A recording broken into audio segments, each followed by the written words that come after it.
Solid yung lava flow niya. Sa mga magbabakasyon, kung ako sa inyo, dito na kayo dumiretso. Huwag na kayo magdagat or mag-swimming.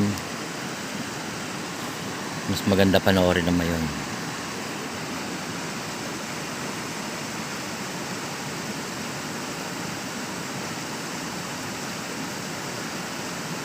Sulit yung pamasahe ninyo, sulit yung travel ninyo papunta rito pag nakita nyo yung mayo na ganyan. Ang ganda niya panoorin.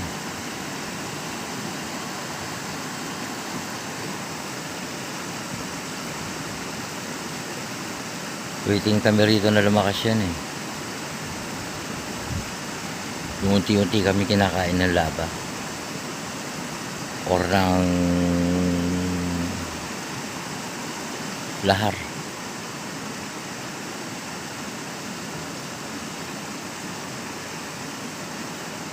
Panalong panalo talaga.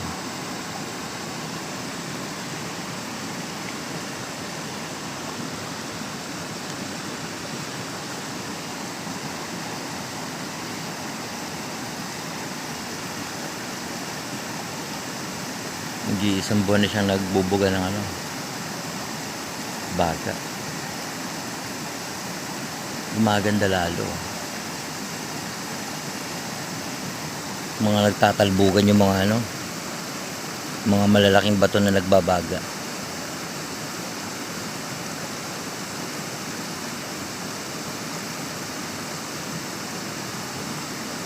Parang ang sarap salubungin sa taas.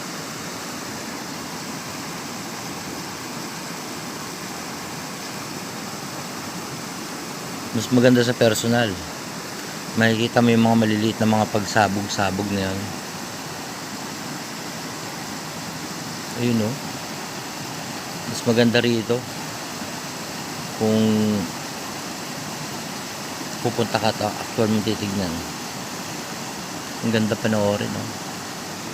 Walang tigil yung fireworks niya.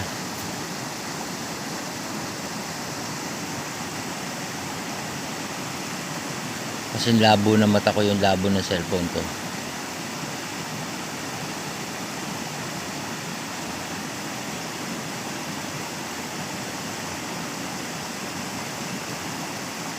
Susunod na kabanata ulit.